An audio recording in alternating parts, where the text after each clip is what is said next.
Fala, malucada, como vocês estão? Aqui quem fala é Wagner, do Alvo e da Louca Podcast, o seu podcast de gente real, falando com o empreendedor da vida real. E você sabe que a gente ficou incomodadíssimo. Mentira. A gente tá trazendo um cara aqui hoje que é para ser uma coisa diferente. A gente tá aqui no nosso 4º mês de podcast. No primeiro dia de gravação, tivemos aqui Facundo Guerra. Fala, Facundo. E aí, firmeza? E é muito emblemático isso pra gente, que eu vou explicar o porquê.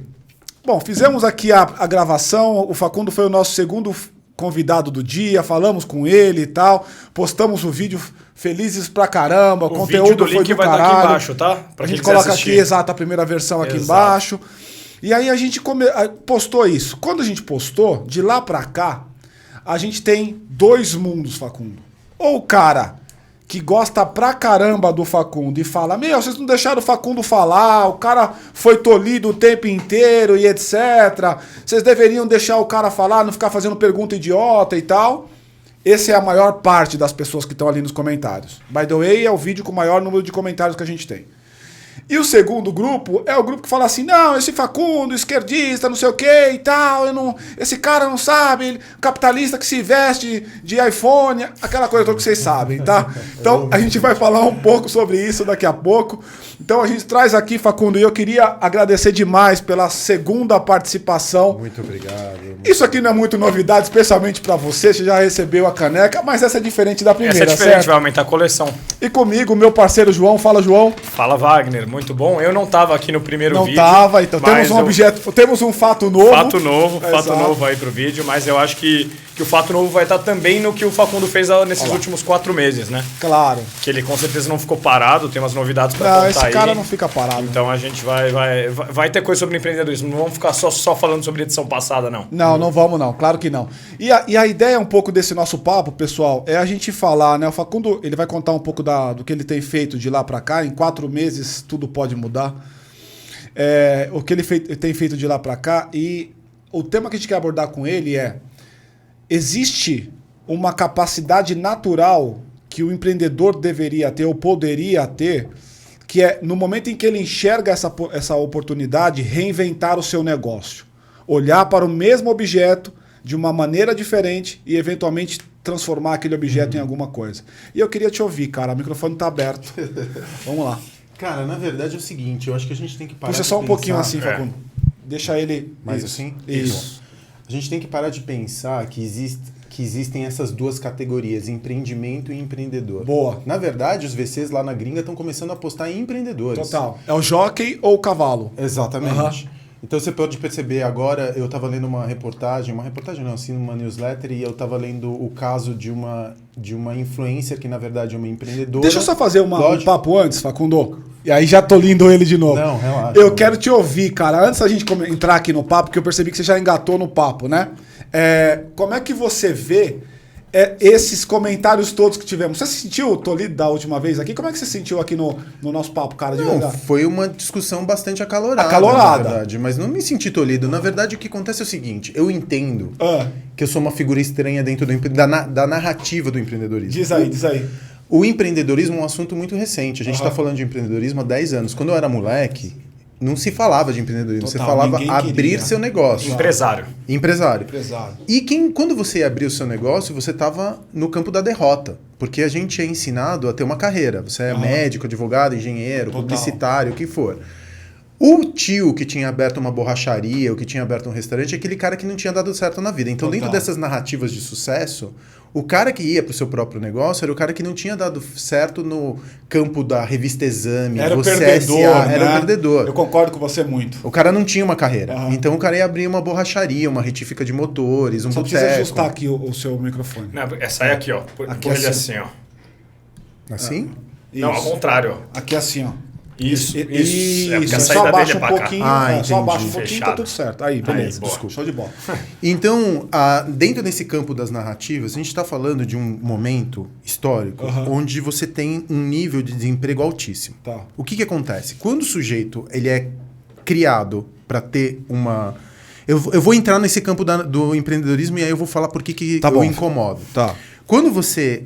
aqui no Brasil a gente não tem uma educação para ser empreendedor, porque empreender não é uma ciência exata.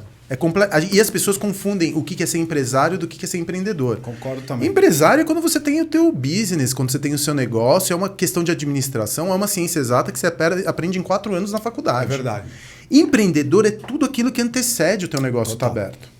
E isso está no campo das humanas, está no campo do Uma coisa está feeling. ligada à outra, mas não necessariamente a uma está ligada à outra. Ou seja, tem relação entre as duas coisas, Sim. mas não é a mesma coisa pensar que uma é exatamente igual à outra. São caixas de ferramentas caixas completamente diferentes. E olha, eu vou te Concordo. falar uma coisa, não tem empresário que conserte empreendimento que foi feito de maneira errada. Concordo muito. Entendeu? Se você não pensou teu empreendimento antes da abertura, se você não foi um bom empreendedor, dificilmente você vai ser um bom empresário. Enfim, você consegue... Eu sou um péssimo empresário. Eu sou um ótimo empreendedor. Empresário eu não sei. Eu sou tão ruim empresário, eu sou tão bom empreendedor que ele aceita qualquer tipo de... Meu negócio aceita qualquer tipo de ofenda. Dá o conceito, então. Ofensa, Facundo. melhor dizendo. Dá o conceito entre as duas coisas para poder... Não é um conceito assim, não é um conceito bibliográfico. Não, eu nunca li isso. Vai da na minha tua, experiência. vai na tua. Assim, para mim, o empreendedorismo é toda essa jornada e todo esse caminho que antecede a você ter o seu negócio. Então, para mim, empreendedorismo é você pensar como... É muito doido, porque aqui no Brasil, eu atendi mais ou menos 2.500 alunos durante a pandemia, muitos deles bolsistas, muitos deles sem grana. Uhum. E é muito louco, porque quando a gente vai pensar em abrir nosso negócio, a gente não sabe o que a gente vai fazer. Ou a gente entra no campo da franquia, que para mim é você ter um emprego mal remunerado. Total. Né? Com chefe chato. Com chefe chato. Então, para mim, caro. franquia nem cabe no campo do empreendedorismo. Uhum. Ou você vai empreender por... Aí você tem duas ramificações, né? O empreendedorismo por necessidade, que é a tia que vai vender o bolo de pote, é o cara que vai, enfim... vai abrir alguma coisa, um boteco porque está desesperado, perdeu um trampo, pega o FGTS, que foi o meu caso, e eu acho que é o caso mais legítimo de empreendedorismo, especialmente aqui no Brasil, ou o empreendedorismo mitológico, que aí o empreendedorismo Elon Musk, startupeiro, fintech, Vale do Silício, app e o cacete A4, que tem ali o Vale do Silício como uma referência mitológica. Então, e você também tem a terceira via do empreendedorismo, que é o empreendedorismo social, que é o empreendedorismo que não pode ter lucro, porque o lucro é tóxico, que você tem que ser ESG, que você tem que ser social, que você tem que ser regenerativo. Estamos indo nesse caminho? Eu acho que não existe empreendedorismo se ele não é social. Concordo ou se ele total. não pensa em mudar. Não adianta eu falar que eu sou sustentável. Amigão, hoje ser sustentável não é diferencial competitivo. É o mínimo, né? É o mínimo. Concordo muito. Você ser socialmente responsável é o mínimo. A gente teve uma empreendedora para o site que falou exatamente isso, uma entrevista. Ela falou, todo empreendedorismo deve ser um empreendedorismo de impacto social de alguma maneira. Porque se você está empregando gente, de certa forma, já está gerando um impacto. Sim, mas aí o que a gente entra, tem uma outra polêmica. Você fala assim, não, porque só do fato de eu estar empregando gente, eu já faço um bem para a sociedade. Não é verdade. Muitas vezes, empregar gente, o que é? Você explora a mão de obra alheia em prol do lucro. Então, o empresário não é bonzinho porque emprega gente. Eu tô comprando tempo da tua vida por um determinado valor, muitas vezes um valor baixo, frente ao tempo que você dedica a mim. E a partir dessa energia que eu tiro de você, eu emprego no meu produto para ter lucro. Então é um contrato estabelecido. Não existe altruísmo quando você emprega. Mas o impacto social ele determina altruísmo e determina ser bonzinho? Às vezes Também você não pagar salário necessariamente. mínimo não traz impacto social nenhum. Exato. Que não está ligado diretamente uma coisa com a Mas outra. o impacto social também não necessariamente é dos bonzinhos. É um mundo só dos bonzinhos. Claro que não. Tem gente surfando pra caramba nessa onda. Mas aí é que tá o ponto, velho. Não existe altruísmo. Eu, por exemplo, dentro dos meus negócios, eu prefiro empregar minorias políticas. Né? Eu prefiro empregar mulheres e homens trans. Eu prefiro entregar pessoas que venham da comunidade LGBTQIA+. Não é porque eu sou bonzinho, não é porque eu sou altruísta, não é porque eu sou esquerdista, humanista e nada disso. O que acontece? Vou colocar ali um exemplo. Eu tenho uma hostess, que é a pessoa que recebe meus clientes no Bar dos Arcos. Por definição, essa hostess é uma mulher trans. Por quê? Eu poderia ter uma hostess num restaurante ali no Jardins, é uma mulher branca, linda, magra, loira, né, com um corpo normativo. E essa mulher, ela está usando aquele emprego como um bico. Ela vai fazer isso porque ela está na faculdade, ou um homem, tá? Estou colocando qualquer personagem aqui.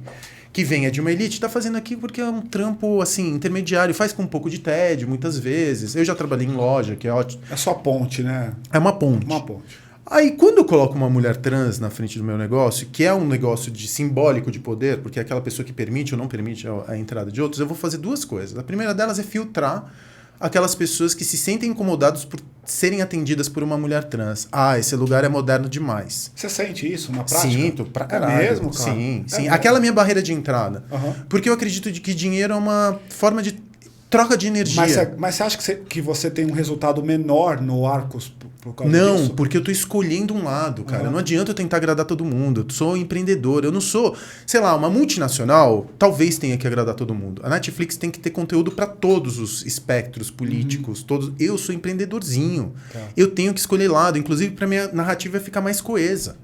Se eu tô no campo, se eu vendo usando a narrativa e se eu tento agradar todo mundo, a partir do momento que eu tô tentando agradar todo mundo, eu não tô agradando ninguém. E eu não tô falando que essa narrativa... Concordo muito com Exato. isso. O cara que é moderninho vai chegar e vai falar, esse lugar é igual a todos. Tem uma galera aqui que é igual a todo mundo, não quero ir, talvez, né? Ou então...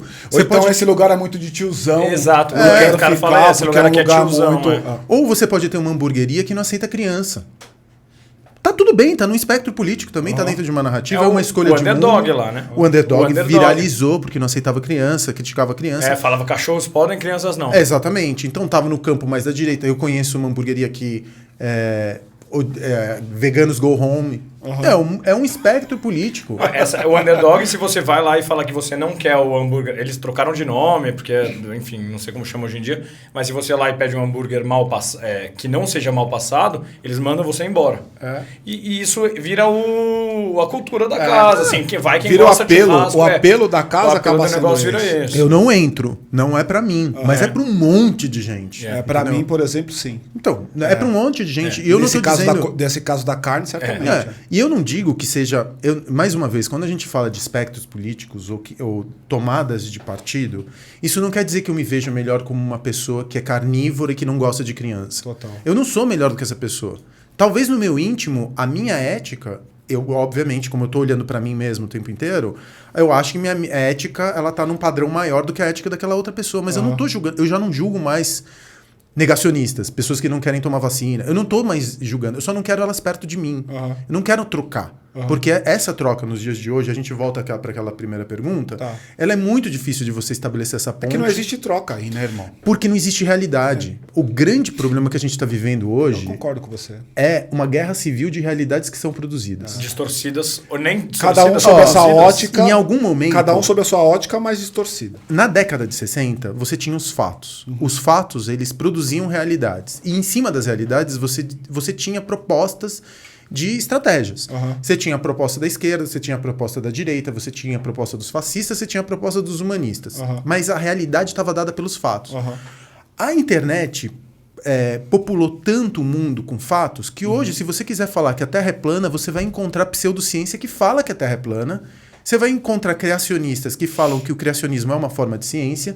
As narrativas, os discursos, tudo isso que produz realidade são dados. Então, você vai nos Estados Unidos, tem um parque temático que fala sobre o dilúvio. Os caras falam que o criacionismo é uma ciência ensinada na escola com determinada visão de mundo. Como que eu vou falar para aquele cara que aquela realidade que ele acredita ela é falsa? Porque eu também tenho uma realidade que é produzida pela existência de átomos. Eu nunca vi um átomo na vida. Total. Eu preciso ter fé para entender essa realidade produzida. Total. É uma questão de fé. A fé está distribuída entre todos nós. Fé é um atributo humano. Onde eu coloco essa fé? E eu falo isso porque sou engenheiro. Tá?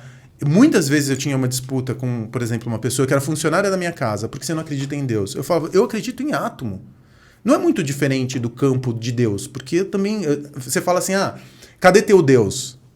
Você não vê Deus, você vê os efeitos de Deus no ambiente. Eu posso falar a mesma coisa de um átomo. Eu não vejo o átomo, eu vejo os efeitos, o mundo construído conforme essa crença estabelecida. Então,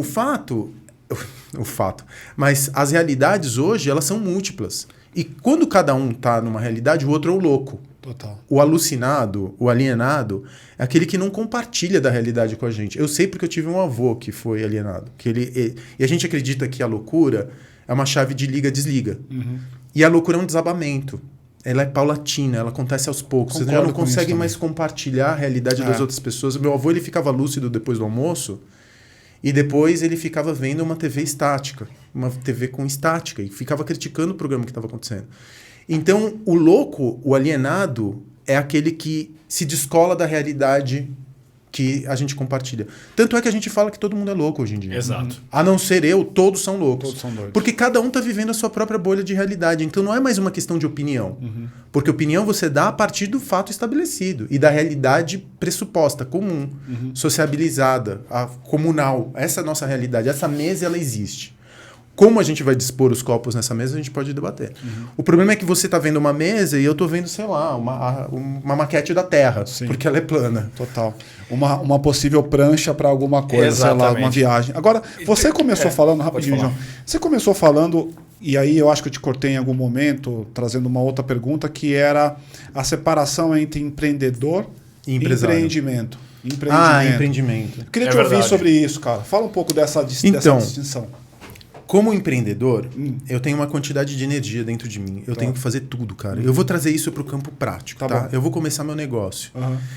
Primeiro que eu não sei o que eu vou fazer.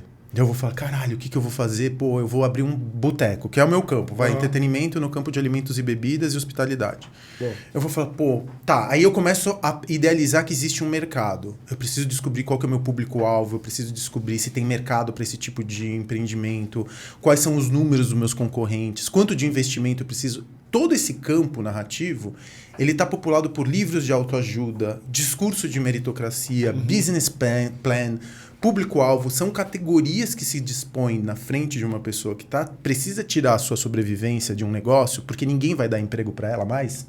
Essa que é a verdade hoje em dia. Essa é uma verdade. A gente coloca o empreendedorismo no lugar do desemprego para dar uma dar um conforto sensação, identitário para a pessoa. Uma falsa sensação de avanço, de sucesso. Mano, eu tenho quase 50 anos. Quando eu fiquei poucas vezes desempregado na vida. Agora, em São Paulo, tem uma coisa, ou em qualquer megalópole, quando você fica desempregado e você vai numa festa e te perguntam o que você faz da vida, e você fala, pô... E agora? E agora? Teu nome e tua profissão. Só que se a tua profissão ela não está a serviço de uma corporação, a serviço preferencialmente de uma multinacional, você é visto como fracassado pelo olhar do outro. Então, desempregado é uma questão... Você fica imediatamente radioativo. É verdade. Em qualquer festinha. Então ele está procurando uma outra oportunidade, ele está tentando se reposicionar no mercado. Entre empregos. Está entre empregos. É tipo você falar que pobre não tem liquidez, né? Eu não sou pobre, eu só não tenho liquidez no momento. Eu aprendi essa recentemente. Eu não vou falar nunca mais que eu tô pobre, eu vou falar que eu não tô líquido. Aí eu falei, pô, você coloca um projeto e o projeto ganha uma grande dimensão nas nossas vidas, né? Todo mundo tem um projetinho, amigo. Todo mundo tem um projetinho, nem que seja virar influencer através da tua conta de Instagram. Total. Né? Você tem um projeto, você tem um projeto, eu tenho 20 projetos. Agora, esses projetos estão no campo da idealização. Quando você aterriza esses projetos e isso se transforma no empreendedorismo, numa prática de construção de um negócio da qual você vai conseguir extrair dinheiro, aí a gente entra nesse campo do empreendedorismo. Então, todas essas narrativas de empreendedorismo, elas entraram num lugar do fracasso. O que aconteceu aqui no Brasil é uma coisa muito particular, porque se você for olhar para os gringos, eles têm a mitologia do Steve Jobs. Foi ali que a gente começa a falar do empreendedor. O homem branco, de classe média alta, nunca rico, mas de classe média alta, que numa garagem inventa um produto que muda o mundo. E que é uma espécie de um bandeirante, né? Ele está muito ligado também com aquela coisa da corrida ao ouro do século XIX, do século XVIII e XIX nos Estados Unidos, enfim. Então você constrói essa mitologia de que um homem que conquista o seu destino com as suas próprias mãos, por mérito. Aqui a gente tem, dentro dessa narrativa, capturado um pouco pela igreja, a teologia da libertação. A teologia da prosperidade, melhor dizendo. Prosperidade. Não da libertação. Então você vai lá na periferia, que é o verdadeiro campo do empreendedorismo hoje, é a periferia. Sem dúvida. E você vê o pastor falando assim, olha, o reino dos céus, se você é rico na terra, é porque você é merecedor. O reino dos céus foi antecipado para você. Só que para você ser rico aqui na terra, você tem que começar a pagar seu dízimo em dia, porque é uma parcela do teu sucesso que está chegando. Então, você ser rico, antigamente, se você vai ver pelas escrituras, falava-se que um rico passar pelo buraco, era mais fácil um camelo passar pelo buraco da agulha do que um rico ascender ao reino dos céus. Dentro da teologia da prosperidade, que é muito comum dentro das periferias, você tem o rico que é feito, é o céu que chega na terra. Então, não é à toa que quando um artista desponta dentro do entretenimento, que é mais ou menos a mobilidade social que a gente tem no Brasil é pelo entretenimento. Arte e futebol. Arte e futebol. Qual que é a primeira coisa que ele faz? Vai e compra uma Ferrari. Né? Vai e compra um apartamento, uma cobertura. Por quê? Porque é o céu que foi antecipado a ele. E ele não deixa de frequentar a sua comunidade. Então, o empreendedorismo brasileiro, ele é feito dessas duas dimensões. Uma que é gringa, que tem como o Jesus Cristo e Steve Jobs. E outro é o reino antecipado que vem pelo merecimento, porque Deus te reconheceu como valoroso o suficiente para você gozar da tua riqueza na Terra. Então, esse campo todo narrativo, ele é conflituoso com a nossa sociedade, entendeu? Então, se você vira e fala assim, olha, eu estava falando daquelas 3 grandes dimensões, né? Os startupeiros, os ongueiros e... vamos colocar essas 2 dimensões, né? Os startupeiros e ongueiros, que falam de sustentabilidade, ESG, o outro da startup e da fintech. Digital e tudo mais. Nenhuma delas corresponde à realidade do empreendedorismo hoje. Nenhuma. Vamos pegar uma, vamos falar delas de maneira individualizada. A gente estava ali no off falando sobre a questão do digital e eu queria que você explanasse um pouco isso. Você fala que ali no off estava dizendo para nós que você não acredita muito no ambiente digital ou não no empreendedorismo digital como um todo. E você percebe que o avanço ou o número de empreendedores que estão baseados em ambiente digital, especialmente depois da pandemia, é gigantesco. Sentaram na tua cadeira aí pelo menos uns 30 pessoas que estão nadando de ganhar dinheiro nesse ambiente. Como é que você vê esse ambiente versus o empreendedorismo real, que é da onde você vem? Cara, o fato é que não existe nada que seja online ou offline nos dias de hoje. Eu acho que é um life, assim. É uma coisa que funde. A gente fala muito de digital e tudo mais. Mas é uma coisa que não dá para falar de 2 dimensões. Não dá. Primeiro, então não existe separação entre o eu online e o eu físico. Para mim não pode existir, mesmo porque tem muito e-commerce que está abrindo, muita startup que depois precisa abrir embaixada de experiências. Porque a vida... O fato é o seguinte, se você está no ambiente online, você vai precisar de muito capital para 2 coisas. Para capturar cliente, né? O custo de aquisição é altíssimo, o CAC é altíssimo. Você precisa fazer marca rápida e você fica muito capital intensivo. Então, você tem alguns casos de sucesso. Vamos falar de Uber, por exemplo? Uber é uma marca mundial. Qual que é o resultado que o Uber traz no final do mês? Todos os meses. A Uber não está positiva ainda. Se está positivo é muito baixo ainda, comparado então, ao tamanho dela. Você pode pegar para fazer esse exemplo o próprio Nubank. O Nubank, por exemplo. O que acontece? Você constrói essas marcas e existe uma narrativa de que se as coisas continuarem tal como elas se encontram, em X anos, dadas as condições de temperatura e pressão, essa empresa vai valer 10 vezes mais. Portanto, valor futuro. Valor futuro. Portanto, acelere agora. Conquiste clientes, perca dinheiro. iFood é a mesma coisa. iFood perde dinheiro todos os meses. As empresas da nova economia é o modelo exponencial da startup. Exato. Problema seguinte, a gente está vivendo um momento histórico limítrofe por conta de crise climática, que vai trazer uma sucessão de crises que a gente não consegue antever agora. Então, o futuro, tal como a gente encontra agora, provavelmente ele vai ser pior do que o momento presente. Então, você não pode prolongar, que é uma coisa que acontece também com meta de empresa. Você prolonga os números de agora dentro de um futuro. Porque esse futuro que a gente está vivendo, talvez fosse verdade na década de 80, mas agora ele está num campo do imprevisível. E deixa eu fazer uma provocação aí, então.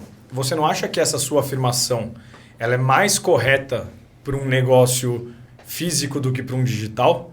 O digital não é mais, vamos dizer, blindado à crise do que o físico? Você mesmo, como um exemplo, quantos negócios você teve que fechar, reformar e reabrir? Não, por uma única razão. Porque o digital, quando eu estou no campo do digital, eu estou no campo do preço.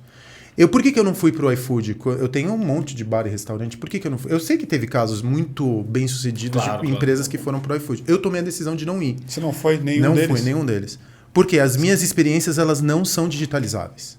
Elas são digitalizáveis como uma capa. Mas você continuou operando? Não, parei. Você parou? Parei. Por exemplo, o Bar dos Arcos, eu não servi, não atendi por delivery, não nem tinha delivery, nada. Cinejoy menos ainda. Então, eu não acredito que eu venda alguma coisa que é digital. Porque se eu coloco o meu produto dentro do iFood, vira tudo commodity. Porque aí tá tudo no campo de uma gugada. Tá aí, tudo no campo tá da aí inteligência artificial. Tá aí uma coisa que você teve que bancar esse preço, porque é um preço eu banquei, alto, né? Agora eu tô recuperando todo o meu investimento. Porque as pessoas estão sedentas por isso. Hein, Facundo? Mas não é, sabe por quê? Agora eu vou fazer o caminho inverso. O meu negócio, a velha discussão Amazon-Walmart. Qual empresa que vale mais? O Walmart, que tem pontos distribuídos pelo território americano inteiro, ou a Amazon? É mais fácil o Walmart virar um marketplace titânico como a Amazon do que o caminho inverso. Porque o mundo dos átomos é capital intensivo e ele é intensivo também no trabalho. Você acredita em ambiente físico mesmo? Eu acredito nessa fusão entre as duas coisas. Eu, por exemplo, o que eu estou fazendo agora? Agora eu estou digitalizando todos os meus negócios. Eu estou usando os meus negócios como campos de autoridade. Eu estou usando meus negócios como campos de emissão de sinais. E usando as estratégias e entendendo o que aconteceu. Olha o que aconteceu com o mercado de educação à distância durante a pandemia. Essas técnicas de venda foram refinadas ao infinito. Total. Eu estou trazendo uma pessoa que fez lançamento de curso. Eu falei assim, cara, você fez lançamento de curso de manicure. Sério, o cara lançou um curso para você se transformar em manicure. Vendeu o que eles falam de 7 dígitos. Atingiu 7 dígitos. Agora eu vou pegar as tuas estratégias de curso de manicure, agora aplica aqui no Bar dos Arcos. Que é um espaço físico que tem 3 horas de espera todos os dias. E cria uma capa de digital. O que a gente vai fazer? Vamos fazer um curso de coquetelaria? 3 horas de espera? 3 horas de espera. Vamos fazer um curso de coquetelaria? Vamos vender os copos? Vamos vender drink em casa? Agora eu vou pro digital.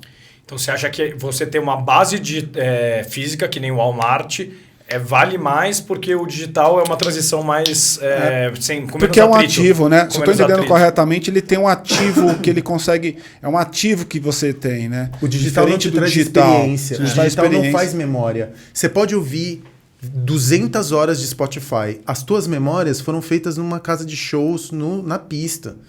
Ou você não consegue criar um laço, uma âncora emocional, e as pessoas compram com... O foda é que no digital elas compram com a razão. Porque elas vão comparar preço. E quando você vai comparar preço, você está no campo do commodity. E quando você está no campo do commodity, isso é coisa para peixe grande. Total. Eu sou empreendedor. Se eu não vender... Por que eu falo-se tanto de experiência, cara? Porque empreendedor não pode combater no campo da commodity. Se a gente não criar memória, se a gente não conseguir um gancho emocional, eu não consigo vender. Entendeu? Então a diferenciação hoje, que a gente fala muito de inovação, você vai inovar como no hardware? Na China, se você criar qualquer coisa, está clonada depois de 2 semanas. Você tem que inovar no campo narrativo. E no campo narrativo, você só consegue fazer isso com experiências físicas. Total. Ele se materializa, né, na experiência física. Né? Então eu acho assim, essa discussão físico-digital, para mim ela é um pouco... vazia. Alucinada, porque não existe mais mundo físico. Isso só tiozão fala físico-digital. A minha filha fica no Roblox o tempo inteiro, ela tá em múltiplas dimensões e nenhuma delas... O espaço, hoje em dia, eu como pai, né? Eu sou de uma geração, enfim, que normalmente olha, você tá no game.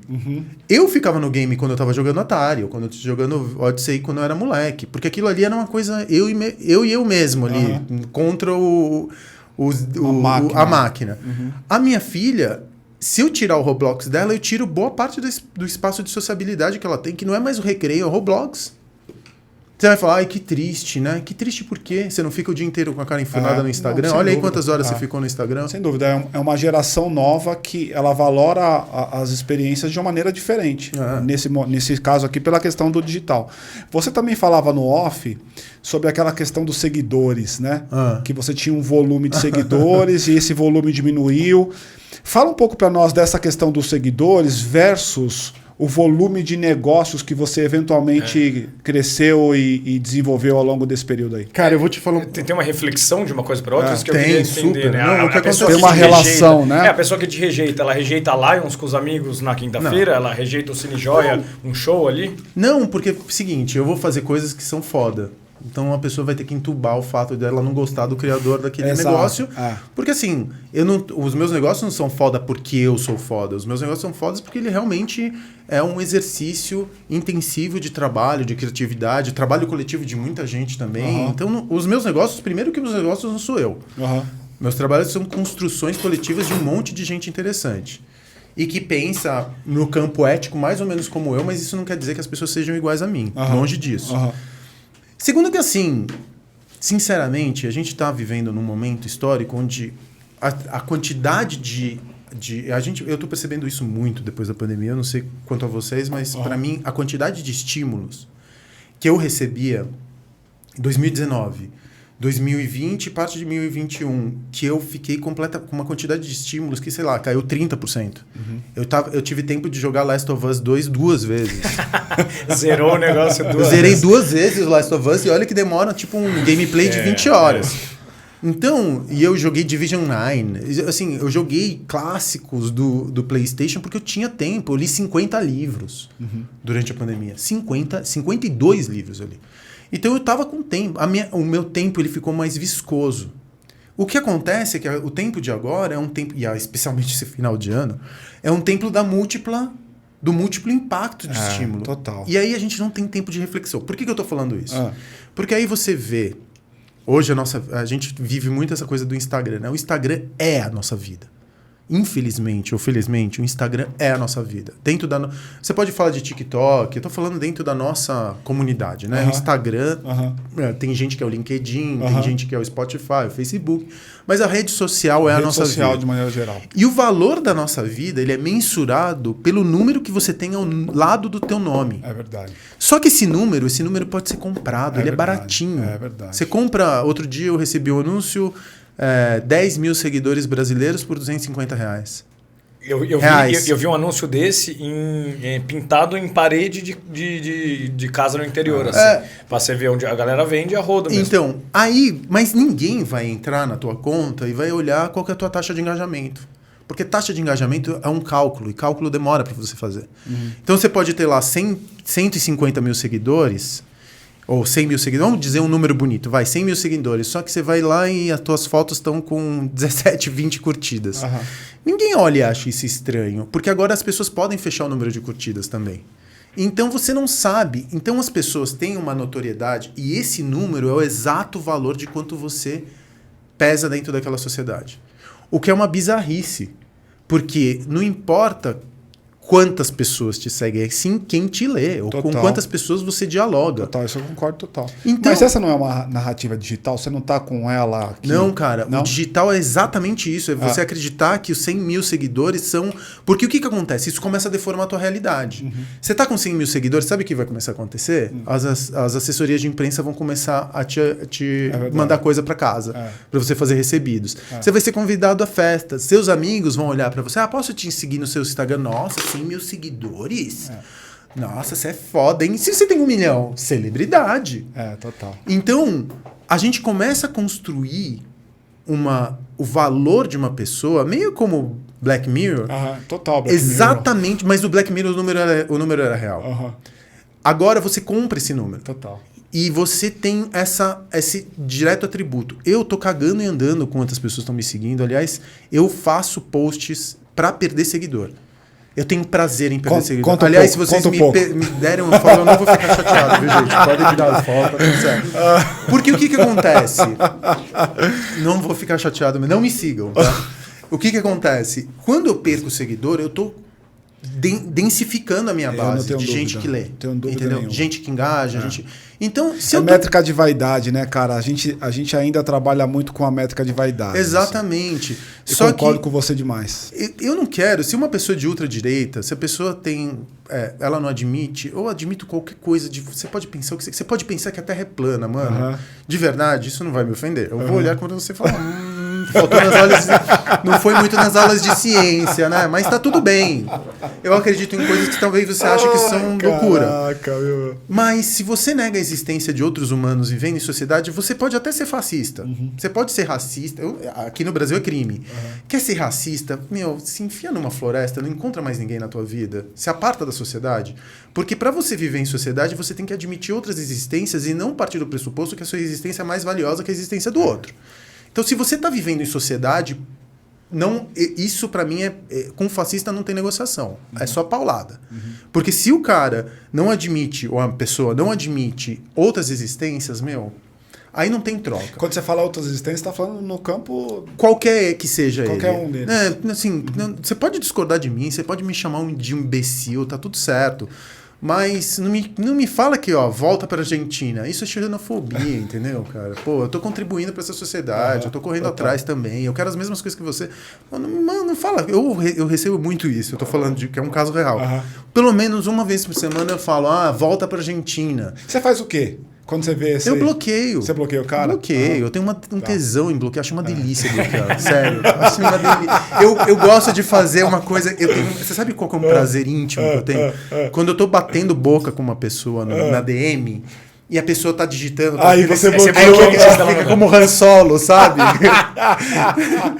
Fica parada, assim, que ela não vou te ouvir nunca mais. Nunca vai mandar. Então, eu bloqueio, porque assim, o fato é, se eu tô te incomodando, eu não consigo entender por que você vai... Você tá seguindo uma pessoa que te incomoda. Tá perdendo seu tempo escrevendo pra ela. Tá perdendo seu tempo. Tá tentando debater boca porque você não dá um follow. Eu concordo bastante com isso, viu, cara? E a gente ainda tem essa mania boba de achar que o nosso mundo é o que tá ali naquela rede social ou na internet. E não é absolutamente. Então, mas é também, não, ele é, em alguma monta ele é, mas vai ter o cara, que vai ter uma opinião sobre você que não necessariamente ele vai parar pra escrever ali, cara. Então, ali é uma amostra do que você tem de relação na sociedade? Eu acredito que é. Mas não é toda eu concordo com você, Wagner, porque eu tenho a impressão de que existem pessoas que elas são as comentaristas de internet. Sim. Eu não vou comentar nada. Eu não comento nada. Eu não vou comentar. Porque não é meu jeito. Não é meu jeito de interagir na internet. E eu tenho a impressão que quem comenta, naturalmente, é uma pessoa mais intensa naquele comentário. Então, mas é difícil alguém comentar e falar, tipo... Bacana, legal. Mas isso acontece porque as pessoas descolavam naquela ideia de online e offline, que vem da década de 90, que começa o troll, o hater ali atrás. Elas descolavam, elas achavam que o online era um mundo à parte. Eu não vou falar nunca pra ninguém por DM uma coisa que eu não falaria olhando no olho da pessoa. Porque você tem o pitbull de DM... Tem pra caramba. E você tem o poodle de troquinha de olho. Cara, total. O cara que me xinga... Tem o lutador de MMA do Enter. Ele só briga atrás do teclado, cara. Eu falo, amigão, fala isso olhando no meu olho, que você vai ver com quantos dentes você volta pra casa. Exatamente. Porque eu não vou admitir esse tipo de comentário. Claro, seja delicado. Eu acho que talvez isso começa lá atrás com fóruns anônimos, Orkut que permitiu anônimo, e depois hoje em dia as pessoas não percebem que ela não é mais anônimo. Porque o que ela tá fazendo muitas vezes é crime. E que é crime. Muitas vezes é crime. Você consegue ver tudo, né? Exatamente. Deixa eu abrir pra Paty que ela tá querendo fazer uma pergunta ali. Manda Oi, bola. Facundo, tudo bem? Falando dentro desse seu posicionamento bastante forte, né? Eu poderia dizer, em relação ao que você tem um adjetivo pensa. melhor do que forte. Tô tentando ser... Ela tá querendo ser delicada. Manda qualquer, Paty. Manda qualquer, Paty. Eu fico pensando nos empreendedores, que eu queria ver o que você pensa. Você hoje tem uma trajetória tão foda como empreendedor, né, com seus negócios e tudo mais. E o que eu vejo é muitos empreendedores entrando no digital, ou então tendo uma audiência, querendo crescer a audiência para crescer os seus negócios. E eles acabam não tendo esse posicionamento porque eles estão ainda crescendo o seu negócio. Eles não podem...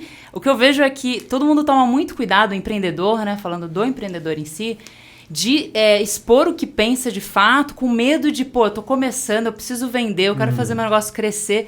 Quer dizer, você é assim, você sempre foi assim, ou você se sente seguro porque os seus negócios já deram certo?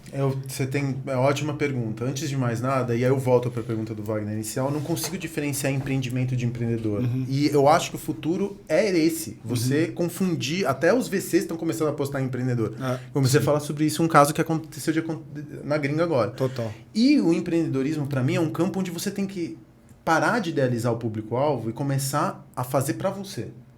Eu não acredito em público-alvo. Eu faço tudo que eu faço pra mim. Eu sei que é polêmico, o Wagner me olhou assim. É polêmico, não, de verdade, eu concordo com você. É que hoje o mercado só fala de centralidade do cliente. Eu concordo com você, mas você tem um pouco contra isso. Porque a discussão aqui não é de público, de cliente, foco ou alvo, o que ele está dizendo é, cara, eu faço aquilo que eu acredito. Exatamente. E se o meu cliente gosta daquilo que eu acredito, ele vai estar comigo, senão não. Vai acontecer. Por mais radical que seja teu ponto de vista, é óbvio, se você estiver morando numa cidade com 5 mil habitantes, vai ferrar. Vai ser mais difícil. Que é a pergunta da Paty, que é ótimo. Agora, se eu tô numa cidade que tem 20 milhões de habitantes, cara, eu vou encontrar um bando de louco igual a mim, ou não, ou caretas igual a mim, ou vou encontrar. Eu concordo com isso. E ele não existe público-alvo, porque não existe indivíduo. Essa ideia de que somos indivisíveis, que somos humanidade, que vem, né, do átomo, daquela coisa que somos indivisíveis, a gente tem camadas e mais camadas e mais camadas.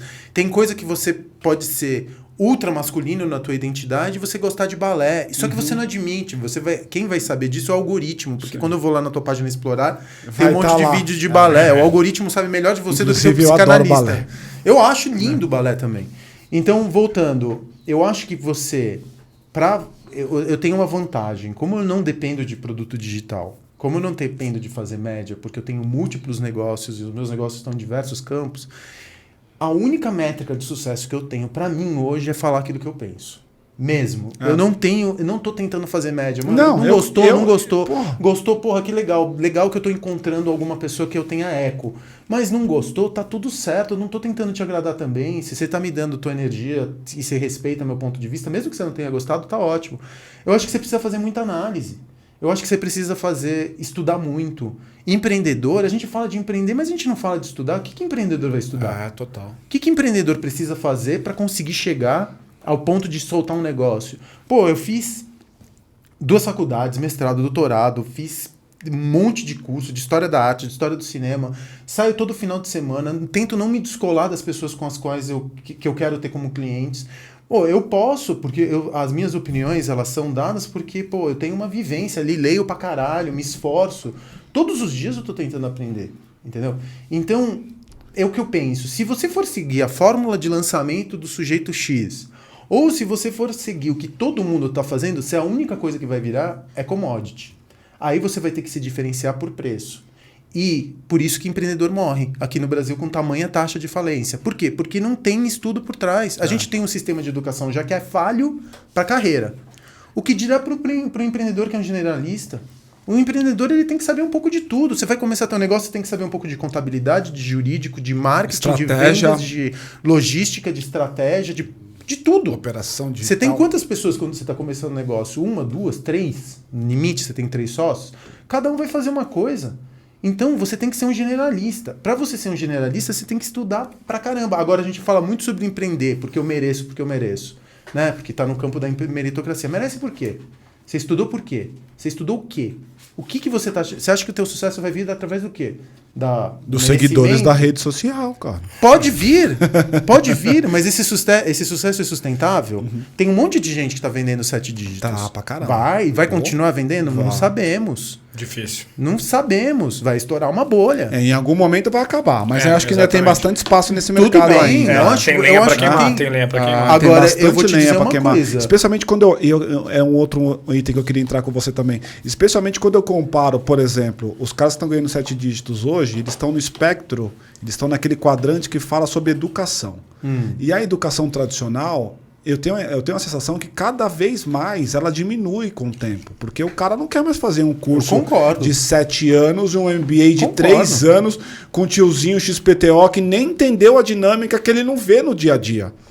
Percebe? Por isso que não tem faculdade de empreendedorismo. Pois é. Você pode ter faculdade de administração. Tem gestão de negócios agora que é próximo, mas não é empreendedorismo. Mas gestão de negócios é pós o negócio empreendido. Exatamente. Empreender é um caminho, é uma jornada. Concordo. Não é o negócio pronto, entendeu? Deixa eu perguntar um pouquinho. Acho que seria legal falar, principalmente para quem é de São Paulo, dessa notícia que saiu que você, enfim, pegou a Love Story, que era um marco, fechou e está reinventando. E acho que é legal falar também de tabus no empreendedorismo. Então, hoje em dia, a gente vê o mercado que chamam de bem-estar sexual, o mercado do sexo, crescendo pra caramba. E já foi um puta de um tabu. E hoje em dia a gente vê, o mercado de cannabis começando a entrar no Brasil e tantos outros mercados que já foram tabus entrando. Então, como que para você empreender nessa área e o que foi isso, né? Porque acho que se relaciona com o tema que a gente tinha falado, né? Reinventar negócio de qualquer cenário. Então, você pegou aquilo que já existia, que fez muito sucesso e de alguma forma você vai reinventar aquilo, né? O que eu acho assim, antes de... Como que é meu... Cada um tem uma metodologia para empreender. A minha metodologia é... Eu primeiro olho para o campo da cultura. Eu tô aqui em cima, cara. Da onde vem a cultura? Dos filmes, do Instagram, dos meus feeds, dos minhas newsletters. Eu vou consumindo cultura o tempo inteiro. Das bandas, das novas estéticas que vão surgindo, da produção que acontece nas periferias. É ali que acontece a cultura do empreendedorismo feminino, por exemplo, que eu acho que é muito, muito inspirador. Para mim, eu me inspiro por mulheres empreendendo, porque o empreendedorismo feminino é sempre político. Ele está sempre no campo da política. Uma mulher, ela empreende grande parte das vezes, especialmente quando ela vem de uma realidade menos favorecida do ponto de vista econômico, para conseguir uma independência de uma relação tóxica. Sim. Então, para mim, esse empreendedorismo... A Ana falou isso, né? Pra gente na Fondos, ou foi a Dani Jun? Como uma das duas? A Dani, foi a Dani. Esse empreendedorismo com motivador... Você vai fazer 7 dígitos, né? A gente estava falando de 7... Para quê? Para que você vai fazer 7 dígitos? Porque eu quero comprar uma Ferrari. Porque eu quero ter um helicóptero. É muito diferente essa motivação do que a motivação de que, porque eu estou dentro de uma relação tóxica, eu tenho que sair dela. São motivações completamente... Eu não estou falando que uma é melhor do que a outra. Eu acho que uma é mais forte que a outra. Uma envolve o campo da sobrevivência. Você fala no que diz respeito a propósito. Né? Não, eu digo natureza, da tua vida. Da tua vida está em risco, cara. Não tem motivador maior do que a fome para empreender. Sim, total. Então, eu estou lendo sempre o campo da cultura. Quando a cultura se transforma, acontece um monte de oportunidades. Por exemplo, a gente viu o NFT recentemente virando o cripto há 10 anos e NFT agora. Eu tenho uma história com cripto. Eu perdi 40 bitcoins. Caraca. Depois eu conto essa história. A minha ex-chefe perdeu 10 bitcoins que ela jogou fora. Eu joguei fora 40 bitcoins sem querer. Mas enfim, sem querer não, né? Eu não sabia o que ia acontecer. Dizem que acho que 20% das bitcoins estão perdidas nessas. 2012 eu perdi 40 bitcoins. Caraca. Enfim, nem me fala porque é uma dor horrorosa. Aí você tem uma transformação no campo da cultura aqui em cima. A partir do momento que a cultura se transforma, entram os empreendedores, porque os empreendedores são a antena da raça, né? Pegam a tendência... A ponta da lança. No inovação não acontece em empresa, acontece com empreendedor. Um monte de espermatozoide, morre, fecunda, nasce um unicórnio. Essa é a narrativa que a gente tem, essa é a imagem que a gente tem. Então, o campo do sexo, especialmente aqui no Brasil, sempre foi um campo do tabu. Só que a gente confunde prazer com desejo. No campo filosófico mesmo. Eu acho que o desejo, ele é transformador. O desejo. Eu já viajei o mundo para encontrar uma pessoa porque era encontro à distância, assim, que eu nunca tinha visto. Eu já atravessei o oceano. Todo mundo tem uma história de amor que atravessou o mundo. Quer dizer, nós, né, da elite, que podemos viajar. Agora... O sexo em si é tipo a saliva e a naninha. O prazer, ele pacifica, ele não transforma. Eu acho que o desejo é o grande transformador da nossa sociedade. Não é o prazer. Então você começa a perceber em vários lugares do Instagram, por exemplo, o que aconteceu com o pole dance? Que era uma prática de erotização, né? Para satisfazer um homem. Começa a virar uma atividade física, ginástica.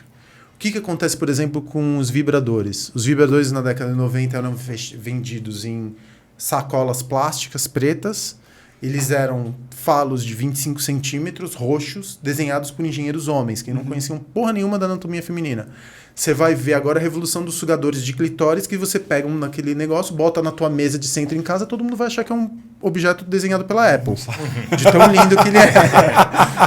Então você tem esse campo de transformação da cultura, onde a gente fala assim, o que era antes tabu, hoje em dia, a cannabis, outro exemplo.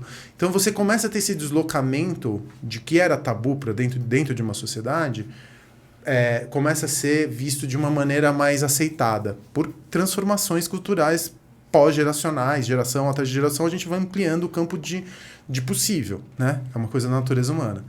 Quando acontece isso, cara, eu conversei outro dia com uma mina que tem uma marca chamada Dona Coelha, que está vendendo, sei lá, milhões de reais por mês vendendo vibrador. Um puta de um business. Puta business. Então você começa... E isso a gente viu durante a pandemia. A pandemia é um evento de fratura de cultura. Você pode falar o que for, mas a cultura foi transformada. Ainda a gente não sabe como. A gente vai perceber. A gente está começando a perceber agora os impactos disso. Talvez agora a gente foi muito para o digital, talvez a gente vá mais para o físico. Total. A gente estava muito no campo do prazer. Agora, durante a pandemia, a gente começou a falar de desejo, porque tinha uma interdição de corpos, a gente não podia ficar com outras pessoas por conta do vírus. A gente falou muito sobre educação à distância para a gente falar, pô, eu preciso de uma universidade hoje? Será que a universidade atende às necessidades? Você vai sair da universidade e você vai ter um emprego garantido? Muito provavelmente não. Muito provavelmente não. E se tiver... Então isso vai fazer diferença na tua Exato. vida? Não, provavelmente não. Será que todos seremos empreendedores? Será que minha filha vai ser empreendedora? Eu estou transformando a minha filha numa empreendedora. Ela tem 4 negócios. Ela tem 9 anos. Ela tem 4 negócios. Ela vende slime. Ela tem um hotel dentro do Roblox. Ela está fazendo um e-commerce de amigurumi. E ela me veio... Amigurumi, que são os bichinhos feitos de tricô. E ela me veio com uma outra história. Eu falei, filha, foca num negócio e vamos nesse. Você tá com que estatupeira sem foco que você menino. Exatamente. Eu falei, filha, vamos num só. E ela tava fazendo uma outra tô te copiando, coisa. pai. É que você faz um monte de coisa. A mãe dela também é uma baita empreendedora. Também? E aí, Vanessa. E aí a gente tava falando, cara, é isso, entendeu? Eu preciso incentivar que minha filha corra atrás do que ela quer. E ela tem prazer fazendo isso. Ela pegou, fabricou slime, foi pro clube, fez uma banquinha, ela descobriu que o público-alvo dela não eram as crianças, eram as mães. Ela chegou e falou assim, você tem uma criança na tua casa? Deixa eu te mostrar uma coisa que ela vai amar. Olha e aí ela só. fez um combo, olha, você pode escolher o slime, a cor do slime e... O glitter. O confeito. Que ela falou, o Tô ligado. confeitinho. Ela transformou numa sorveteria. Então ela se apropriou da narrativa da sorveteria por quilo para vender slime. Eu achei demais, cara. Achei Muito foda. legal. Assim, Quantos anos ela tem? 9. É isso, 9, esse é o ponto. Caramba. 9. Quando ela tava brincando, eu na idade dela, tava brincando de ser médico.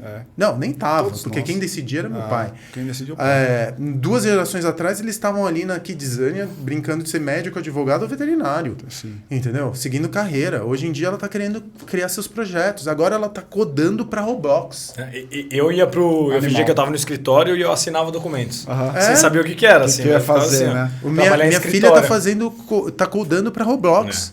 Porque ela quer montar um mundinho. Agora, Facundo, esse pedaço da pergunta do João, que é a questão lá Da da Love Love Story. Desculpa. Não, conta pra gente um pouco dessa ideia. Então, na verdade eu não peguei a marca Love Story não me pertence, Sim. eu só tô com espaço físico. Que eu sempre que eu vou montar um negócio... Você pegou do antigo dono mesmo? Como é que é? Não, Como é que tá essa ele foi para leilão. Foi para leilão? Foi para leilão por conta de falência judicial. E o lugar tava fechado. Tava fechado há mais de 2 anos. Desde lá. E aí eu tava perguntando, pô, a Love Story foi importante para a história de São Paulo, é inegável, mas a gente romantiza um pouco o que acontecia dentro da Love Story, né?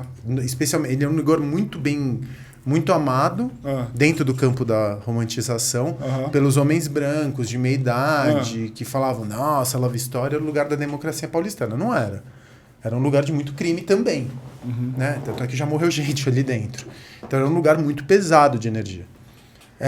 Agora, eu não posso deixar... Eu tô no business de recuperar a memória de São Paulo. É esse meu business. É isso que eu sei. Esse é meu propósito. Se o negócio não fala com a memória da identidade do paulistano, eu não entro. Agora eu vou começar a fazer outras coisas, mas por enquanto, até hoje, a minha narrativa... Porque a minha narrativa de empreendedor também importa. Tem a narrativa do meu empreendimento, mas tem a minha narrativa do empreendedor. Para mim, o propósito é esse filtro. Total. Eu não uso o propósito para entrar no negócio. Eu uso o propósito para o negócio existir. Eu uso o propósito para decidir se eu vou entrar no negócio depois de 3 ou 4. Aí eu falei, não, Love Story é importante para história de São Paulo. Então, o que eu faço ali? Eu desloco ele do campo do desejo, do prazer, que era o lugar onde era, porque ele era um prostíbulo travestido de balada, boate, de boate, o que sabemos não é verdade, e levo ele para o campo do desejo, onde eu vou pegar certas práticas que são vistas como pornografia, o shibari, bondage, BDSM, o pet play, podolatria, tem tantas outras que fermentam na cultura, naqueles lugares onde a gente tem como classe média branca preconceito, olha para aquilo como se fosse putaria ou fosse desvio de caráter, ou fala que aquilo é moralmente menor do que a nossa moral, né? Que aquilo é sujo, e trago para o campo da performance e do espetáculo, porque são lugares, são práticas muito ritualizadas, muito politizadas. É isso. A gente vai fazer um cabaré. A gente vai fazer um cabaré. Então, eu já conheço o cabaré. Eu já sei fazer casa de show por causa do Blue Note. Então, vai ter boa coquetelaria, vai ter boa gastronomia, e você vai entrar e você vai ver uma apresentação de shibari, uma apresentação de pole. Só que quem é que eu vou colocar no pole? Eu poderia colocar uma mulher linda, loira, branca, de 25 anos. Ou eu posso tentar colocar uma mulher de 70 anos de idade. Mulheres de 70 anos praticam pole dance em São Paulo. Mas tem apelo aí? Eu não sei, eu vou fazer pra mim. Eu tenho certeza que eu vou encontrar mais gente que vai gostar de ver uma mulher de 70 anos dançando pole. Porque não é sobre eu olhar para uma mulher branca e magra e sentir tesão. Eu acho bonito que o corpo pode, entendeu? É a performance, né? É esse deslocamento do corpo de uma mulher que eu esperava que fosse branca e de repente tem um homem. Tem um monte de homem que pratica pole dance. Quer saber de uma coisa? Não são gays. Tem um monte de homem hétero que pratica pole. E eu acho foda, porque você precisa ter muita força. Tudo aquilo que você precisa para fazer ginástica olímpica, você precisa para fazer pole. Eu acho curioso, eu acho interessante. Eu estou interessado em ver... Mas deixa eu entender o seu tino de negócio aí, porque quando você fala que não sei se vai ter apelo ou não, vou fazer para mim, você partiu de algum lugar para falar isso, não partiu? Do meu desejo. Simples assim? Simples assim. Porque você pode estar investindo uma caralhada de dinheiro por uma coisa que não vai te rentabilizar. Meu amigo, eu já fiz isso 20 e tantas vezes e funcionou. Né? Eu tenho certeza. Esse seu histórico te dá essa força, minha segurança. A segurança. Eu já tenho a comunidade montada. Eu não faria isso se fosse no primeiro negócio. Então, esse é o ponto aqui. Não faria isso. Não faria isso se não fosse no antigo Love Story. Sim. Porque eu estou me apropriando de uma narrativa. Exato. Não faria isso se não fosse... Saiu na mídia já. Saiu na mídia. Pra caralho. Pra caramba. Não faria isso se não fosse naquela região específica. E não faria isso se eu não tivesse uma comunidade montada. Dadas as condições, perfeito. Eu estou fazendo uma coisa que nunca ninguém fez aqui em São Paulo. Ou que não fazem desde a década de 70. Tinha muito cabaré em São Paulo. Eu estou usando de uma estrutura social que existe desde o século XX, do começo do século XX, que é o cabaré, o teatro em revista, como a gente teve na década de 50 e 60 no Brasil, que tem pra caralho na gringa. Você pode falar de Crazy Horse em Paris, pelos cabarés de Amsterdã. Em Nova York tem pelo menos 20 cabarés diferentes, do D-Box, a Glory Hole, tem um monte de lugares. Por que a gente não tem isso no Brasil? Por conta da nossa educação cristã. Porque ela parte do pressuposto que o lugar do pecado é o corpo. O corpo é o lugar do pecado. O corpo é a materialização do pecado. Então a gente tem uma sociedade super hipócrita que transa loucamente durante o carnaval e nos outros 364 dias do ano paga de cordato. Ou a gente valoriza a família e o matrimônio e todo mundo trai todo mundo. Agora, Facundo, eu te ouvindo assim, pra mim, cara, e aí é muito maluco porque já é a segunda vez que eu te ouço aqui sentado nessa mesa. A tua pegada empreendedora, para mim, é a coisa mais notável que você tem. Você cria coisas que outras pessoas não testaram. Você está criando um lugar que é teu só. Aí você começou hoje fazendo uma analogia entre o empresário e o empreendedor. E aí eu te devolvo como pergunta. Você se acha mais empreendedor ou mais empresário? Você se acha também... Eu sou um péssimo empresário. Essa é a pergunta. Sou um péssimo empresário. Porque mas empreendedor tá dado. Empreendedor tá dado. Mas eu acho que é impossível você conseguir fazer as duas coisas. Você acha? Acho. Essa é uma discussão legal pra gente ter, então. Eu acho muito difícil. Mesmo? Mas os seus outros negócios, você então sai da operação depois que você deixar ele pronto? Não, eu continuo tocando, porque eu continuo me preocupando com a experiência do usuário. O produto... Você continua empreendendo nesse negócio que já estão consolidados. Tem que trazer alguém pra equação para poder fazer o papel do empresário. Eu vou só empreender se, por exemplo, eu vou, sei lá, o Arcos... um negócio que está dado. Ele não pode sair debaixo do Teatro Municipal. Por quê? Porque não faz o menor sentido. Eu montar o bar. Ele só está lá porque ele está lá porque ele é uma plataforma. E se eu quiser que o negócio cresça, eu montei um projeto chamado Volátil, onde eu pego os balcões do Arcos, que são aqueles balcões iluminados, para quem conhece, e levo ele para as arquiteturas esquecidas de uma cidade. Então eu vou botar o balcão embaixo da cripta da Sé. Eu vou botar o balcão embaixo de numa igreja, ou num lugar completamente esquisito, ou na biblioteca do Copacabana Palace. Aí eu volto a ser empreendedor. Aí, nesse lugar, eu sou empreendedor. Que é a criação. Que é a criação e a construção. Não adianta criar se isso não é sustentável do ponto de vista financeiro. Sim. A minha... Que é o que a gente chama de modelo de negócio. Você pensa no modelo de negócio. Você cria pensando no modelo de negócio que alguém faz a tocada desse Não adianta eu criar se eu não tiver um parâmetro financeiro de retorno. Exatamente. Mas senão eu vou ser artista. Não vou ser empreendedor. Esse discurso de que você não é bom empresário... Não é um discurso, é verdade. É provado na prática. Mas é isso que eu tô dizendo. É provado na prática? Você quebrou muitos negócios que você já teve, você pega um negócio... Porque assim, você estava falando e a gente tem vários negócios aí que estão há quantos anos? Cine Joia, Lions e 10, tudo mais. 13. Vegas morreu? Morreu. É que no meu negócio, os ciclos são de 2 anos, 3 anos. Drosophila, né? Bar, restaurante, casa de show, dura 2 anos, 3 anos.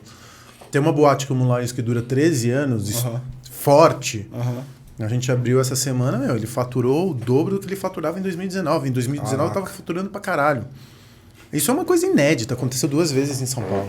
Mas isso não te coloca numa posição de bom empresário? Se você manteve uma boate aberta por quantos anos? Pô, eu nem lembro a primeira vez que eu fui lá. 13 anos. Não pelo seguinte. Agora ele é tocado por um outro sócio, que é um administrador, o Kaká. Esse é o ponto aqui. Ele é um bom administrador. Ele gosta de olhar o Excel. Os números. Ele vê os números. Eu também gosto, mas eu consigo fazer melhor o outro lado. Senão eu vou querer fazer tudo. E aí fazer tudo é a mesma coisa que fazer nada. É escolher um lado. Eu sou engenheiro. Eu tenho facilidade com número. Eu gosto de Excel, sei programar macro. Tá tudo certo. Eu só prefiro o lado da criação. É que você é um engenheiro diferente, né, cara? E delegar. Eu sou só engenheiro. Delegar faz parte do. O engenheiro é o cara que vai querer olhar para essa coisa mais sexy da criação. Normalmente é um cara mais. É o cara que faz o vibrador da caixa gigante que você comprou. Mas aí aqui. que tá o ponto. Essa você chegou no cerne da questão. A educação empreendedora, ela fatia o saber em blocos. Então você foi em humanas, exatas e biológicas. E não é que a vida mistura tudo? Mistura. E empreender não é manipular o teu entorno e a vida? Então eu comecei pelas exatas, mas rapidinho, exatas e biológicas, e rapidinho eu fui para as humanas. Porque eu sabia que eu ia ter uma visão muito mais ampla na hora de resolver um problema. Engenheiro pode resolver, só que ponte não tem sentido. A gente não faz ponte porque a gente tem tesão por concreto. A gente está resolvendo o problema da vida real. As pessoas precisam ir de um ponto ao outro. Então você precisa entender qual que é a dimensão humana de tudo, porque não existe nada fora da dimensão humana. Não existe fora do humano, fora da gente. Então, o que acontece é que o nosso saber é instrumentalizado pela carreira. Então eu vou fazer biológicas porque eu vou querer ser veterinário e é isso que eu vou fazer o resto da minha vida e foda-se tudo que está fora desse campo. Aí quando você tem, por exemplo, uma inserção tipo metaverso, você acha que isso impacta como nessa coisa tão humana que você traz da experimentação? Mas o metaverso continua sendo humano. É só uma... Eu acho assim... É a materialização de uma... Eu acho que, pra mim, cara, essa discussão do metaverso ela é muito recente, né? Eu acho que assim, se você come um cogumelo, por exemplo, você cria o teu metaverso. Cria mesmo. Você cria um layer em torno do que a diferença é que o metaverso, ele inclui a interoperabilidade, ou seja... Dos IPs. Várias pessoas, uma pessoa tá com o celular, a outra tá com o óculos, Rift, a outra tá com o óculos Meta, todo mundo no mesmo mundo. O problema é que... São 2 os problemas, na verdade. O controle, né? Que a gente fala pouco do controle, mas quando a tua realidade você está inserido... Você tem Oculus Quest? Eu não tenho. Eu tenho todas as versões de Oculus Quest. Eu estou no mundo Facebook. Sim, exato. Que nem quando você compra um iPhone, você está no ecossistema Apple. Os caras, o Facebook está fazendo a mesma estratégia. Não necessariamente. Eu estou dentro do ecossistema Apple, mas ele é interoperável. Eu não fico sem falar com alguém que usa Android. É verdade. O problema é que quando eu estou no Fortnite, que é um metaverso, os IPs eles começam a popular lá. Mas eu acho que o que vai acontecer é o Wallet Garden, como aconteceu no começo dos anos 2000. Cada Big Tech vai ter seu metaverso. Vai. É um pouco desse caminho. O Facebook já está pagando desenvolvedor para desenvolver coisa do metaverso deles, por exemplo. E aí o metaverso, a gente entra nessa coisa, que o metaverso, porque a gente está sofrendo uma crise de ansiedade e olhando para onde vai o iPhone. Só que o metaverso, ele necessariamente ele é uma interrupção da tua realidade. E me desculpa, a gente está programado sei lá quantas dezenas de milhares de anos para entender a nossa realidade por 5 sentidos ou mais sentidos. Total. Você não vai conseguir reproduzir. É divertido. Eu adoro jogar a Oculus Quest, por exemplo. Amo. São pílulas, é muito intenso. Eu tenho uma real imersão. Os jogos são pequenininhos, 10, 15 minutos, eu tenho um rush e eu saio. E ele tem essa coisa da membrana, né? Do dentro e do fora, porque ele coloca um grid para você entrar, você é fora. Mas aquilo não pode ser minha realidade. Impossível. Mas se a gente entrar num papo ficção científica total, eventualmente com um chip no cérebro, que nem Neuralink e Nicoleles fazendo, porque aí você consegue mexer com os 5 sentidos. Aí você tem um chip que mexe com os 5 sentidos. Sim, e aí você pode falar em imersão. O mundo acaba antes da gente chegar nessa realidade. Vamos ver, cara, vamos ver. Facundo, pra gente finalizar, cara, a gente tá aqui com o tempo já estourado. Eu queria que você, na medida do possível aí, deixasse algum tipo de dica, de conselho, sei lá como é que a gente quer chamar, mesmo sabendo que você não gosta muito dessas coisas. Não, imagina, eu dou conselho. Como é que você aconselha um empreendedor que eventualmente está vendo a gente aqui pela segunda vez, inclusive, como é que ele consegue reinventar um negócio dele, que ele já percebeu que precisa desse segundo pernada, ou eventualmente ele pode fazer uma coisa diferente no ambiente que ele já faz, que ele está percebendo que o cliente mudou, que o mercado mudou e etc e tal. Ou que ele mudou, né, às vezes. Ou que ele mesmo mudou. Cara, às vezes, eu acho que a mais corajosa das perguntas é: eu preciso reinventar? Ou é hora de matar? Boa. A gente tem uma relação meio tóxica com a morte, né? A morte é um grande tabu. É o grande tabu que a gente... A morte simbólica, a morte nossa ou a morte do negócio. E todo negócio, se a gente fala de tanto de narrativas quanto os negócios, com relação aos negócios, todo negócio tem que ter começo, meio e fim. Total. Eu não parto do pressuposto. O fim não é o fracasso. O fim é um começo. De um novo negócio. Teve muito negócio quando você me falou assim... nas relações isso também se aplica? Sim, em tudo na vida. Porque a gente tem essa dualidade vida e morte, que elas são indissociáveis, na verdade. Ela é só uma dualidade abstrata na nossa cabeça. Porque vida e morte, em várias culturas, elas estão fundidas. Na mesma... Você pensa na natureza no vegetal, né? Não no animal, mas aí fica muito claro, né? A planta cai e vira adubo. No animal também, e volta né, também. Cara? No animal também. Na planta fica muito claro. Né? Em várias culturas, vida e morte são indistinguíveis. Né? Então, eu acho que assim, tem narrativas que precisam ser interrompidas porque elas não te refletem mais. E se o empreendedorismo é uma expressão do empreendedor... Se o empreendimento é uma expressão do empreendedor, em algum momento você ultrapassou o empreendimento, porque ele era reflexo de quem você era no momento em que você construiu. Talvez dali a 10 anos você olhe para lá, mesmo que dê muito dinheiro, eu já matei negócio que dava muito dinheiro, o Vegas. Eu olhei para trás e falei, não faz mais sentido na minha vida. E eu matei assim, de uma maneira festiva. Sabe como tem enterro em New Orleans? Em algumas culturas na África você encontra enterros que são festivos, que você bebe o morto. Tem horas que você tem que beber o morto para que nasça outra coisa e para que você tenha gozo através dessa outra coisa. Porque não faz sentido. A métrica que todo empreendedor deveria ter na sua vida é ser feliz naquilo que faz. Concordo. Não é dinheiro. Concordo muito. Dinheiro é talvez uma métrica de felicidade, mas não pode ser a única. Eu acho que ela é uma variável, ela não é a única. Facundo, na primeira vez que eu te perguntei, e a gente estava naquela conversa super legal aqui, você me disse que não, depois você me disse que sim. Eu vou fazer de novo a pergunta. Por que o Facundo Guerra é um vida louca? Mas eu não sou vida louca. Se ele não responder assim, não é ele. Legal. Porra, deixa eu pensar, cara. Olha... É difícil responder essa pergunta, Wagner. É que assim, o vida louca, ele está associado com uma pessoa, pelo menos na minha cabeça, como eu leio vida louca, que não mensura os riscos das suas atitudes. Ela vai ser, sou vida louca mesmo, me jogo de cabeça, foda-se, vamos aí, vou ficar com as minhas cicatrizes. É que você tá pensando no vida louca meio motoboy. Assim. Porque eu sou motoboy no final das contas. Eu também, cara. Agora, mas não é esse estilo, mas continua. E todas as vezes, por mais que eu seja um empreendedor, antes de eu abrir um negócio, cara, eu me cerco de cuidados. Todo negócio está no campo do risco. Planejamento? Planejamento. Cara, se eu for te mostrar o planejamento estratégico do Love Story, tem 170 páginas. Caraca. Quem é que escreve 170 páginas sobre um negócio antes dele existir? Isso tudo é redução de risco. Isso tudo é montar um negócio já nas suas redes sociais. Para mim, o empreendedorismo ele envolve muito planejamento. Total. É esse o problema do empreendedor aqui nesse país. Aliás, em qualquer outro lugar do mundo. Não se planeja, não estuda, não sabe o que vai fazer, pega a chave do negócio ou desenha o primeiro UX, faz o primeiro MVP e pronto, e acha que isso é o produto e depois confunde empreendedor com empresário. Então deixa eu fazer a pergunta diferente então. Por que eu não sou vida louca? Por que você não é uma vida louca? Porque eu me planejo muito antes de fazer umas coisas. Eu sei o que eu vou fazer daqui a 5 anos. Uhum. Eu sei exatamente. Eu sou o senhor do meu...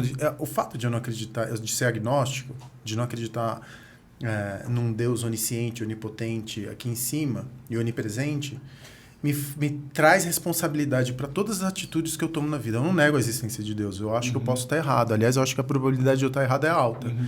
Mas eu não vou terceirizar. Eu acho que Deus deve ter outras preocupações nesse exato momento. Então, eu não vou terceirizar a responsabilidade das minhas atitudes para Deus. E nem pro seu signo. E nem pro meu signo, exatamente. Ou suas variações de Deus. Então, cara, eu sei exatamente para onde eu vou. É óbvio que eu vou ter um ponto aqui na frente, e meus pontos, as minhas métricas, elas nunca são financeiras. É o que eu quero para minha vida. Como que eu quero ser visto pela minha filha daqui no futuro? Porque minha filha é meu fiel da balança, assim. Tudo eu penso... É o único humano na vida um dos poucos humanos na vida cuja opinião me importa muito. Pai e mãe ainda estão vivos? Meu pai e minha mãe estão vivos ainda. Então, mas eu me importo muito mais com a opinião dela do que com... Porque minha filha é... Minha filha sou eu, de alguma forma. Sim. Então, cara, eu quero que ela olhe pra trás e fale assim, pô, o papai, ele foi foda. Papai é foda. Papai foi foda. Uhum. E eu não vou deixar pra ela... Ela já fala isso hoje? Ela fala que eu dou muito orgulho pra ela. Todas as vezes que ela fala isso, me dá vontade de chorar. Eu tô com vontade de chorar só de lembrar disso. Então, cara, assim, eu sei exatamente... Você puxa alguma memória quando você fala que tem vontade de chorar? Da tua infância, por Não, exemplo? cara, eu tenho, assim, uma relação muito forte com... Você tem essa mesma relação com teu pai? Porque quando não, você fala... Não, meu pai já me falou pra mim que eu ia quebrar. Minha mãe falou que eu ia ser... Talvez por isso que eu ia ser um fracassado. Pois é, talvez por isso. Então, eu não tive esse tipo de incentivo da parte dos meus pais. Mas eu tenho por parte da minha filha. Mas eu não culpo também meus pais. Não, meus pais vieram outra geração, e tudo mais. Sim.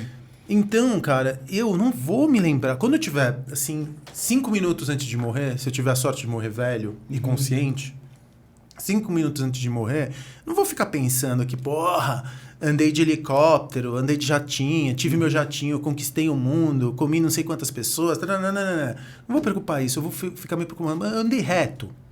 Fiz diferença na vida de alguém? Vou servir de exemplo como uma conduta... Muitas vezes eu errei na vida. E continuo errando, continuo me refinando nos meus erros.